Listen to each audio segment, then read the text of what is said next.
मैं अपने माँ बाप की इकलौती औलाद थी, लाडो में पली भरी थी। वो कि हम लोग मिडिल क्लास फैमिली से ताल्लुक रखते थे, मगर इसके बावजूद मेरी हर ख्वाहिश मेरे अम्मी अब्बू पूरी करते थे, चाहे वो कितनी ही बड़ी ख्वाहिश क्यों ना हो, और उसके लिए उन्हें कितनी ही ज्यादा कोशिश करना पड़ती। उन्होंने मुझे एक बड़े और महंगे प्राइवेट स्कूल में दाखिल करवाया था। वो मुझे आला तालीम दिलवाकर किसी ऊंचे मुकाम पर देखना चाहते थे। अक्सर मुझे अपने पास बुलाकर बिठाते और कहते, बेटा तुमने जिंदगी का एक रुख देखा है, अभी दूसरे रुख से शनासाई हासिल करनी है, और वही रुख इस दुनिया का असल है, जो कि बहुत भयानक है। मैं उनसे पूछती कि अब्बा वो कौन सा रुख है, मगर मेरी बात का जवाब देने के बजाय वो किसी गहरी सोच में गुम हो जाते। मैं अपनी बात 2 से 3 दफा दोहराती, मगर जवाब ना पाकर खामोशी से उठकर चली जाती। ऐसे ही एक दिन जब उन्होंने अपनी बात दोहराई तो मैंने भी हर बार दोहराया जाने वाला सवाल फिर से पूछ डाला। वो कि मुझे जवाब की उम्मीद नहीं थी, मगर मैं फिर भी ये सवाल करती थी ताकि मुझ पे ये राज खुल जाए। और आखिरकार उस दिन अब्बा ने ये राज खोल दिया। कुछ देर खामोश हो गए। मैं जब उठने लगी तो गोया हुए दुनिया के इस दूसरे रुख से मुराद है मतलब परस्ती, धोखेबाजी। कोई भी इंसान बिना किसी मतलब के कभी तुम्हारी मदद नहीं करेगा, और अगर कभी बिना मतलब के तुम्हारी मदद की, तुम्हारा साथ दिया, तो वो आने वाले वक्त में किसी न किसी बात पर धोखा जरूर देगा। मैं तब अब्बा की बातें ना समझ सकी, मगर हर्फ ब हर्फ याद जरूर कर ली कि आने वाले वक्तों में मुमकिन है मुझे इन बातों से कोई मदद मिल सके। अब्बा रोज सुबह सवेरे काम पर जाते और रात गए वापसी होती। इन्हीं दिनों अब्बा की तबीयत खराब रहने लगी। खांसी तो अब उनके साथ जैसे लाजिम हो गई थी। आस पड़ोस के डॉक्टर से इलाज करवाया, मगर कोई अफाका ना हुआ। खांसी ठीक होने की बजाय मजीद बढ़ती चली जाती, यहाँ तक कि वो 2 लफ्ज मुश्किल बोल पाते थे, और खांसी का शदीद दौरा उनको खामोश करवा देता था। उनकी ये हालत हम माँ बेटी से न देखी जाती, मगर इस सब के बावजूद उन्होंने काम पे जाना छोड़ा नहीं। लेकिन अब रात की बजाय दोपहर तक उनकी वापसी हो जाती थी। अब्बा ने कभी मुझे किसी चीज की कमी ना होने दी थी।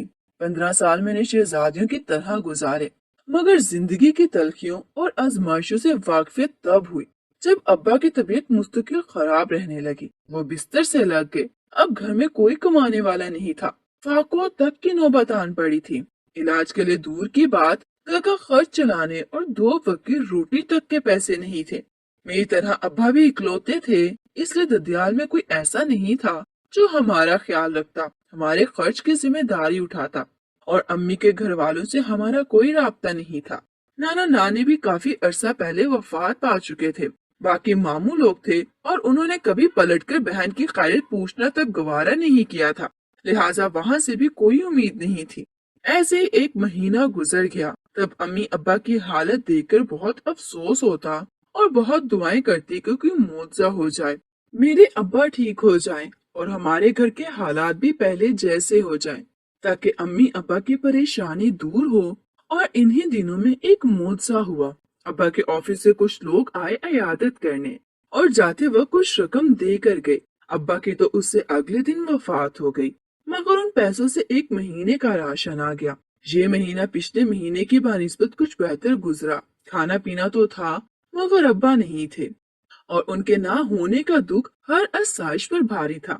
जैसे जैसे राशन खत्म हो रहा था, मेरी और अम्मा की परेशानी में भी इजाफा होता जा रहा था कि अब्बा तो अब रहे नहीं, कौन हमारी कफालत करेगा, हमारा ख्याल रखेगा। मगर वो कहते हैं ना कि अल्लाह जब एक दरवाजा बंद करता है तो 4 दरवाजे खोल देता है। यही कुछ हुआ हमारे साथ। महीना खत्म होने पर जब राशन भी खत्म हुआ, तो अम्मी ने कहा साथ में जो नाबीना रहता है तुम उसके पास जाओ और उसको बोलो हमारा राशन खत्म हो गया है, फिर जो भी दे ले आना। अम्मी ने जो कहा मैंने अमल किया। उस नाबीना बूढ़े ने मुझे एक थैला दिया। मैं घर आने तक रास्ते में सोचती रही कि आखिर इस थैले में क्या होगा। घर आके जब खोला तो उसमें एक दिन का राशन था। फिर जैसे ये रोज का मामूल बन गया, मैं रोज सुबह इस बूढ़े नाबीना के पास जाती। वो मुझे एक थैला देता जिससे एक दिन का गुजर हो जाता। वो नबीना हमारा पड़ोसी था और एक जनरल स्टोर चलाता था। वो रोज हमें राशन देने लगा। जब ऐसे ही कुछ दिन गुजरे तो मैं ये सोचने पर मजबूर हो गई کہ آخر یہ ہماری مدد کیوں کرتا ہے جبکہ اس کو پیسے بھی نہیں ملتے اور نہ ہی آگے کبھی ملنے کی امید ہے۔ پھر بھی یہ روز کیوں ہمیں راشن دیتا ہے، کبھی ڈانٹتا نہیں اور نہ ہی تنگ ہوتا ہے، بلکہ میرے جاتے ہی فوراً سے بیشتر میرا تھیلا اٹھا کر دے دیتا ہے۔ اور کبھی کبھی ابا کی باتیں میرے کانوں میں گونجتی کہ بیٹا، یہ دنیا مطلب پرستوں کی ہے، کوئی بھی کسی کی مدد بنا مطلب اور مفاد کے نہیں کرتا، اگر مطلب نہیں تو بات کا دھوکہ تمہارا نصیب ہوگا۔ یہ باتیں یاد آتے ہی میں کانپ جاتی، میرا دل زور زور سے دھڑکنے لگتا کہ کیا وہ بوڑھا بھی کسی مطلب کے تحت کر رہا ہے، مگر پھر اپنے اوپر لانتے بھیجتی کہ وہ بے ضرر سا نبینا، اس کو بھلا ہم سے کیا مطلب ہو سکتا ہے یا وہ ہمیں کیوں دھوکہ دے گا۔ غرض میرے دل و دماغ میں ایک جنگ ہر وقت جاری رہنے لگی، مگر اس خوف کا ذکر میں نے اپنی امی سے نہیں کیا کہ کہیں وہ ڈانٹ نہ دیں کہ تم ہر وقت فضول سوچتی رہتی ہو۔ اسی طرح اس جنگ کو لڑتے اور راشن لیتے ہوئے تقریباً 1 سال کا عرصہ گزر گیا۔ میں روز اس کے پاس جاتی، لیکن اب میری حالت شادی شدہ عورتوں جیسی ہونے لگی تھی، جس سے میں اور امی دونوں ہی بے انتہا پریشان ہو گئے تھے، کیونکہ نہ ہی میں شادی شدہ تھی اور نہ ہی میرے ساتھ کچھ غلط ہوا تھا۔ پھر کیا وجہ تھی کہ میری حالت اب لڑکیوں جیسی نہیں بلکہ شادی شدہ خواتین جیسی ہو گئی تھی؟ میں نے زندگی میں کبھی کچھ غلط نہیں کیا تھا، آج تک پیار محبت تو دور کی بات ہے، کبھی کسی لڑکے سے دوستی تک نہیں کی۔ پھر ایسا کیوں ہو رہا تھا کہ میں اس بات کو لے کر بہت پریشان تھی اور سوچتی رہتی تھی اگر میری یہی حالت رہی تو محلے کی دوسری عورتیں مشکوک ہو جائیں گی، میری اور میری ماں کے ٹوں میں لگ جائیں گی، اور کہیں ایسا نہ ہو کہ ہمارا اس محلے میں ہمارے اپنے ہی گھر میں جینا محال کر دے اور ہم ماں بیٹی کو یہاں سے نکال دیں۔ مجھے اس سے پہلے ہی کچھ کرنا تھا، اپنی اس حالت کو ٹھیک کرنا تھا، لیکن ٹھیک کرنے سے پہلے بھی اس کی وجہ جاننا ضروری تھا کہ آخر ایسا کیوں ہو رہا ہے۔ میں شادی شدہ نہ ہوتے ہوئے بھی میری جسمانی ساخت شادی شدہ لڑکیوں جیسی کیوں ہو رہی تھی؟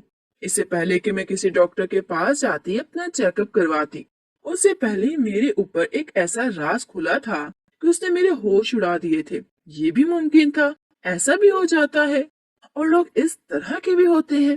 میں تب سے حیرت زدہ تھی، پریشان تھی، لیکن یہ حیرت زدہ ہونے اور پریشان بیٹھ کر دن گزارنے کا وقت نہیں تھا۔ مجھے حوصلہ کرنا تھا اور اپنی ماں کو بھی حوصلہ دینا تھا۔ مجھے یہ ثابت کرنا تھا کہ ہم اکیلی عورتیں ہوتے ہوئے بھی کمزور نہیں ہیں، ہم کسی کے لیے بھی دعوت عام نہیں ہیں، ہم فالتو نہیں ہیں۔ میں نے فیصلہ کر لیا تھا، اب بس اس پر عمل کرنا تھا، اور میں اس کے لیے پرعزم تھی۔ سب سے بڑا مسئلہ تو میری حالت تھی کہ میرا پیٹ دن بدن پھولتا جا رہا تھا اور میرا جسم بے ڈول ہوتا جا رہا تھا۔ پہلے تو مجھے اس کی وجہ معلوم نہیں تھی، لیکن اب مجھے اچانک سے وجہ معلوم ہو گئی تھی اور اب اس مجھے علاج کرانا تھا۔ میں نے اپنی جمع پونجی دیکھی تو بہت مایوسی ہوئی، کسی اچھے تو چھوڑ کسی گلی محلے کے ڈاکٹر سے علاج کروانے کے بھی پیسے نہیں تھے۔ ہمارے پاس اور پیسوں کے بغیر میرا علاج ممکن نہیں تھا۔ اب میں نے خود سے وعدہ کر لیا تھا کہ مجھے پریشان نہیں ہونا اور بس ہر مسئلے کا حل دیکھنا ہے، اور میں سوچنے لگی تھی کہ پیسے نہ ہونے کے بعد علاج کروانے کی دوسری صورت کون سی ہو سکتی ہے۔ تبھی مجھے ایک خیال آیا تھا، ابو کے دفتر کے وہ لوگ جو ابو کی وفات سے ایک دن پہلے ہمارے گھر آئے تھے اور ابا کی کچھ مدد کر کے گئے تھے۔ مجھے ان کا خیال آیا، ہو نہ ہو وہ لوگ ہماری مدد ضرور کر سکتے ہیں۔ میں نے دل میں پکی امید باندھی تھی اور اگلے ہی روز ابا کے آفس پہنچ گئی۔ ریسیپشن پر موجود لڑکی کو میں نے اپنا تعارف کروایا تو اس نے مجھے باس کے آفس میں بھیج دیا۔ باس کو دیکھ کر میں بہت مطمئن ہوئی، کیونکہ یہ وہی آدمی تھا جو ہمارے گھر آیا تھا اور ہمیں 1 مہینے کا خرچ دے کر گیا تھا۔ مجھے تعارف کروانے کی ضرورت پیش نہیں آئی تھی، اس لیے میں نے مختصر اپنی درخواست پیش کی تھی کہ مجھے کوئی عجیب و غریب بیماری لگ گئی ہے اور اس کے علاج کے لیے ہمیں رقم کی ضرورت ہے، اگر وہ کچھ مدد کر سکے تو۔ میری بات سن کر پہلے تو ان کے چہرے پر حیرانگی کے تاثرات آئے تھے، پھر انہوں نے کچھ سوچتے ہوئے سر ہلایا اور میرے ہاتھ میں کچھ رقم بھی تھمائی تھی۔ میں ان کا شکریہ ادا کرتے ہوئے واپس آ گئی۔ ایک بار تو کچھ انتظام ہو ہی گیا تھا، لیکن اگلی بار کیا ہوگا، میں اس کے لیے بھی فکر مند تھی۔ لیکن مجھے نہیں معلوم تھا کہ میرے صرف سوچنے سے ہی قدرت میرے اوپر اس قدر مہربان ہو جائے گی کہ سارے بند راستے ایک ساتھ ہی کھول دے گی۔ میں قدرت کے یہ کرشمے دیکھ کر حیران تھی۔ دنیا میں جیتے ہوئے انسان کی زندگی میں کبھی بھی کچھ بھی ممکن ہو سکتا ہے۔ میں گھر واپس آتے ہی اماں کو ساتھ لے کر ہسپتال گئی تھی۔ ڈاکٹر بہت اچھی تھی اور اس نے تسلی چیک اپ کیا تھا اور بتایا تھا کہ پریشانی کی کوئی بات نہیں ہے، میری حالت جلدی ٹھیک ہو جائے گی، بس مجھے دوائیں باقاعدگی سے استعمال کرنی ہوگی اور اپنی خوراک میں تبدیلی کرنی ہوگی۔ دوائیں تو میں نے ایک بار خرید لی تھی، لیکن خوراک میں تبدیلی والا کیسے ممکن تھی؟ میرا چولہا تو اس نابینا کی آئی دکان کے راشن سے ہی چلتا تھا، اور وہ نابینا ہی تو دراصل میری اس حالت کا ذمہ دار تھا۔ لیکن ہماری مجبوری یہ تھی کہ ہمارے پاس اور کوئی دوسرا راستہ بھی نہیں تھا۔ شاید اسی لیے میری ماں بہت عرصے سے اس کی حقیقت جاننے کے باوجود بھی بے بسی سے خاموش بیٹھی ہوئی بس اپنا اور اپنی بیٹی کی زندگی کا تماشا دیکھ رہی تھی۔ جب تک کھانے میں تبدیلی نہ کی جاتی تب تک میرا ٹھیک ہونا ممکن نہیں تھا، اور ہمارا تو کمانے والا کوئی نہیں تھا، ہماری حالت بھلا کس طرح سدھر سکتی تھی؟ اس وقت میں مایوسی اور بے بسی کے انتہاؤں پر تھی اور بے آواز رو رہی تھی۔ شاید قسمت یہی تھی، مجھے ابھی سے ماں کی طرح چپ چاپ تسلیم کر لینا ہوگا۔ ابھی میں انہی سوچوں میں غرق تھی کہ معجزہ ہو گیا تھا۔ دروازے پر دستک ہوئی تھی۔ امی نے دروازہ کھولا تو سامنے وہی باس کھڑے تھے جن کے پاس میں کل مدد مانگنے گئی تھی۔ امی ان کی آمد پر حیرت زدہ تھی۔ آخر وہ کیوں آئے تھے؟ حیرانگی تو مجھے بھی تھی، لیکن پھر یہ سوچ کر خود کو تسلی دی کہ ہو سکتا ہے ہمارے حالات دیکھنے آئے ہوں۔ امی نے انہیں ڈرائنگ روم میں بٹھایا تھا۔ جب میں چائے لے کر اندر گئی تو وہ امی سے کچھ سوالات کر رہے تھے، پھر وہ جلدی واپس چلے گئے تھے، یہ کہتے ہوئے کہ وہ کل پھر سے آئیں گے۔ ساتھ ہی انہوں نے امی کے ہاتھ میں کچھ رقم بھی دے دی تھی۔ یہ یقیناً میرے لیے غائبی مدد ہی تھی۔ میں نے اپنے لیے الگ سے راشن منگوا لیا تھا اور ڈاکٹر کی دی گئی دوائیں باقاعدگی سے لینے لگی تھی۔ اگلے دن کا سورج طلوع ہوا تو وہ ہمارے لیے اور زیادہ حیرت بھرا تھا۔ جب میں راشن لینے کے لیے اس بوڑھے نابینا کی طرف جا رہی تھی تب پورے محلے میں ایک ہی شور تھا کہ اس بوڑھے نابینا کو پولیس لے گئی ہے۔ آخر ایک شریف انسان نے، جو کہ نابینا بھی تھا اور جس نے پچھلے 1 سال سے محلے کی ایک بیوہ اور اس کی یتیم بچی کے راشن کا خرچہ اٹھا رکھا تھا، آخر اس نے ایسا کون سا جرم کر دیا تھا کہ اسے پولیس پکڑ کر لے گئی؟ یقیناً کسی نے بلا وجہ کی دشمنی کی تھی۔ محلے بھر میں چہم گوئیاں ہو رہی تھی۔ میں خاموشی سے واپس آ گئی اور آتے ہی امی کو اس گرما گرم خبر کی اطلاع دی تھی۔ وہ بھی حیرت زدہ تھی، لیکن ہمیں بوڑھے نابینا کے ساتھ ہوئے اس رویے پر کوئی افسوس نہیں تھا۔ اس کے ساتھ جو بھی ہوا بالکل ٹھیک ہوا، وہ اسی رویے کا مستحق تھا۔ لیکن اس کو پکڑوایا کس نے تھا؟ اس کا راز تو صرف میری ماں ہی جانتی تھی اور میں ہی جانتی تھی، جس نے اس رات اس بوڑھے کا بھیانک چہرہ دیکھ لیا تھا۔ باقی سب لوگ تو اس بوڑھے کے بہت ہی نیک، سیدھا سادہ اور ایک خدا ترس انسان سمجھتے تھے۔ تو پھر میرے اور میری امی کے سوا ایسا کون تھا جو اس بوڑھے کا راز جان گیا تھا؟ اب ہم اسی سوچو بچار میں غرق تھے کہ دروازے پر دستک ہوئی۔ میں نے اٹھ کر دروازہ کھولا تو سامنے پھر سے ابو کے دفتر کے باس کھڑے تھے۔ میں نے انہیں سلام کرتے ہوئے اندر آنے کا راستہ دیا اور انہیں ڈرائنگ روم میں بٹھا کر امی کو بتانے چلی گئی۔ جب امی بھی باس کے پاس آ کر بیٹھ گئیں تو انہوں نے بات کا آغاز کیا۔ ابو کی بیماری جان لیوا تھی۔ یہ ابو اپنی بیماری کے آغاز میں ہی جان گئے تھے اور انہوں نے اپنے دفتر میں اپنی بیماری کی درخواست دے کر علاج کے لیے کچھ رقم کی درخواست دائر کی تھی۔ ابو کا سارا ڈیٹا کمپنی کے پاس تھا اور پھر کمپنی بذات خود ابو کی 20 سال کی ایماندارانہ سروس کی گواہ بھی تھی۔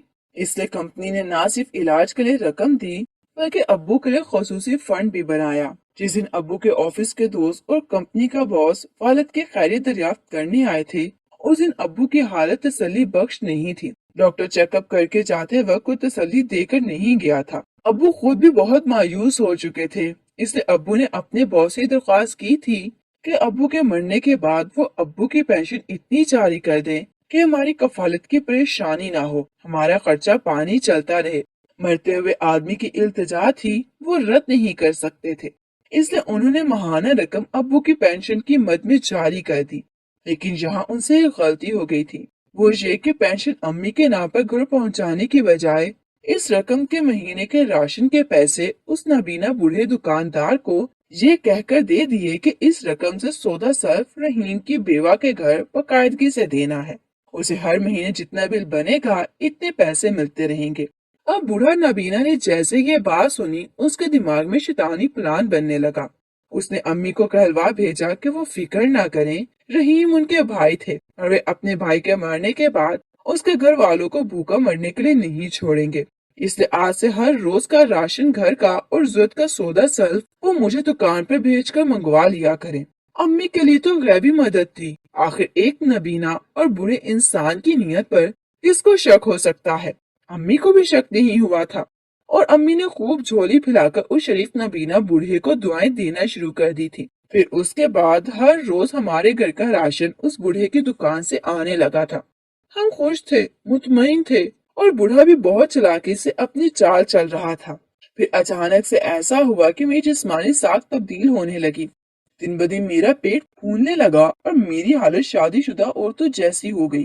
पहले पहल तो अम्मी को शक गुजरा, फिर उन्होंने नजरअंदाज किया, लेकिन फिर अचानक से ऐसा हुआ कि बूढ़े ने खुद ही अपनी खबासत दिखा दी। वो अम्मी के पास मेरे लिए अपना रिश्ता लेकर आया था। अम्मी ने सुनते ही इनकार कर दिया। बूढ़ा एक तो मुंह में दांत नहीं थे, दूसरा नाबीना, फिर भी कैसी दीदा दलेरी से बात कर रहा था। अम्मी के इनकार ने उसे तैश में मुब्तला कर दिया और वो धमकियों पर उतर आया। अम्मी ने उसकी धमकियों का असर बिल्कुल भी नहीं लिया था। आखिर एक नबीना कर ही क्या सकता था। लेकिन सर पर आसमान तो तब टूटा जब उस बूढ़े ने ये इंकशाफ किया था। उस रात वो बूढ़ा अम्मी से मिलने और उन्हें रिश्ते के लिए राजी करने आया था। और जाहिर सी बात है कि अम्मी किसी सूरत तैयार नहीं थी। जब बूढ़ा और अम्मी आपस में बहस कर रहे थे तभी मेरी आंख खुल गई थी। मैंने फिर जो कुछ सुना उसने मेरे होश उड़ा दिए थे। वो बूढ़ा बता रहा था कि अम्मी के पास रिश्ता करने के सिवा कोई दूसरा रास्ता नहीं है, क्योंकि वो जानता है कि मेरी हालत शादीशुदा औरतों जैसी हो रही है, और ये भी कि वही राशन में ऐसी दवाई मिक्स करके देता है जिससे कुंवारी लड़कियों का पेट हामना औरतों की तरह फूल जाता है। वो बस आधी रात को हमारे घर के दरवाजे के सामने खड़े होकर शोर मचा देगा और फिर पूरा मोहल्ला देखेगा कि तुम्हारे घर में तुम्हारी बेटी कुंवारी होकर भी हामला है। इसके बाद तुम्हारे पास कोई रास्ता नहीं होगा। ये सुनते ही मेरी रूह फना हो गई थी। मेरी माँ भी लरस गई थी। वो बूढ़ा तो धमकाते हुए खबासे से दांत निकाल कर चिल्ला रहा था, लेकिन मुझे कम से कम ये मालूम हो गया था कि मेरी हालत के खराब होने की वजह क्या है। इससे मैंने इलाज करवाने का सोचा और फिर मैं अब्बू के दफ्तरान के बॉस के पास पहुंच गई।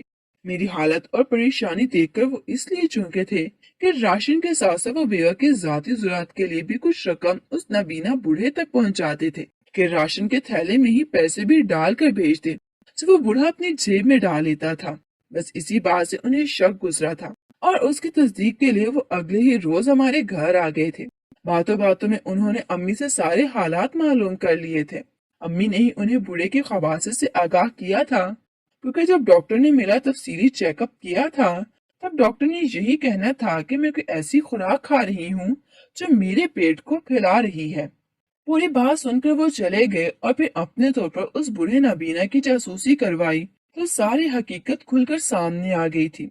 बूढ़ा दो नंबरी कर रहा था और हमारी जिंदगी भी अजीरन कर रहा था। अब यह जरूरी हो गया था कि इस बूढ़े को इस तरह सजा दी जाएगी मेरी बेवा माँ की और मेरी इज्जत भी महफूज रहे और बूढ़े फकीर को इसके गुनाहों की सजा भी मिल जाए। इसे अपने ताल्लुकात इस्तेमाल करते हुए उस बॉस ने पुलिस केस बनवाया और बूढ़े नबीना को 3 साल की जेल करवा दी। वो इस बात पर भी बहुत शर्मिंदा थे कि उन्होंने ये मदद बराह रास्त मेरी माँ तक पहुँचाने की बजाय एक तीसरे आदमी के जरिए पहुँचा कर गलती की थी। अगर वो सीधे सीधे अम्मी के नाम पर फंड जारी करते तो फिर हमारी जिंदगी में ये आजमाइश नहीं होती। लेकिन जो कुछ भी इंसान की जिंदगी में होता है बेहतरी के लिए ही होता है। मालूम नहीं वो बूढ़ा फकीर और कब तक और कितनी बेबस औरतों की मजबूरी का इस तरह से फायदा उठाने की कोशिश करता। शायद हमारे ही जरिए इसका पोल खुलना था। इस बूढ़े की गिरफ्तारी के बाद हम माँ बेटी की जिंदगी पुरसुकून हो गई थी। मैंने 3 महीने में अपना इलाज मुकम्मल करवाया था और मैं पहले की तरह ही दुबली पतली हो गई थी। अब्बू के पास अब हर महीने घर आकर अब्बू के नाम की पेंशन दे जाते थे और वैसे तो हमारी गुजरो औकात के लिए काफी होती थी, लेकिन मैं अब अपने कदमों पर भी खड़ा होना चाहती थी। इसलिए अपनी तालीम का सिलसिला नए सिरे से शुरू कर लिया था ताकि पढ़ लिख कर अपने कदमों पर खड़ी हो सकूं, क्योंकि कामयाबी अपने कदमों पर खड़े होने में ही है, वरना लोग इस बूढ़े फकीर जैसे होते हैं, मदद की आड़ में अपना मुफाद निकालते हैं और धोखा देते हैं। मेरे अब्बू ने भी मुझे यही समझाया था कि लोगों के इखलास में भी अक्सर मफाद परस्ती और धोखा होता है, और इन्होंने बिल्कुल ठीक कहा था। मुझे इस बात की समझ आ गई थी, जबकि दूसरी तरफ दुनिया अभी अच्छे और बेगर्ज लोगों से भी खाली नहीं होती। जिस तरह अब्बू के बॉस थे, और मैं भी पढ़ लिख कर और अपने कदमों पर खड़ी होकर बिल्कुल उनके जैसा बनना चाहती थी, इखलाक से भरी हुई और बेगर्ज होकर लोगों की खिदमत करने वाली।